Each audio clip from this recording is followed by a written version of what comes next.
Shalom saudara-saudari, saya akan berbagi materi dengan kehidupan mesbah dan kemah. Kehidupan orang Kristen adalah kehidupan mesbah dan kemah.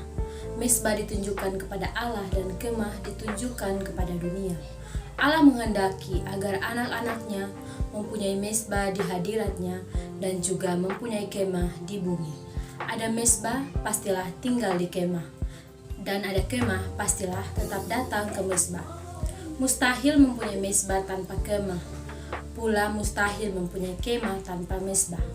Mesbah dan kemah adalah saling berkaitan. Mereka tidak dapat dipisahkan oleh siapapun. Saudara-saudari, Kejadian pasal 12 ayat yang ke-7 berbicara, ketika itu Tuhan menampakkan diri kepada Abraham dan berfirman, "Aku memberikan negeri ini kepada keturunanmu." Maka didirikannya di situ mesbah bagi Tuhan yang telah menampakkan diri kepadanya. Di sini kita melihat bahwa mesbah didasarkan atas penampakan Allah. Kalau tidak ada penampakan Allah, maka mesbah tidak akan ada.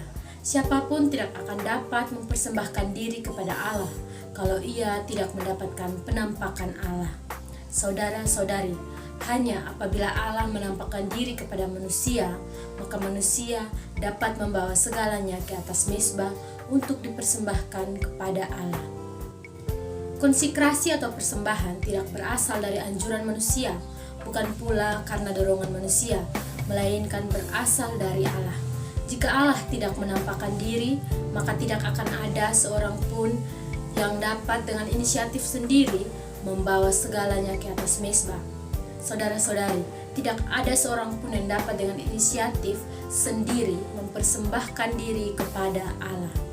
Kita harus tahu bahwa kekuatan untuk berkonsekrasi kepada Allah berasal dari penampakan diri Allah. Saudara-saudari, Abraham juga pernah gagal.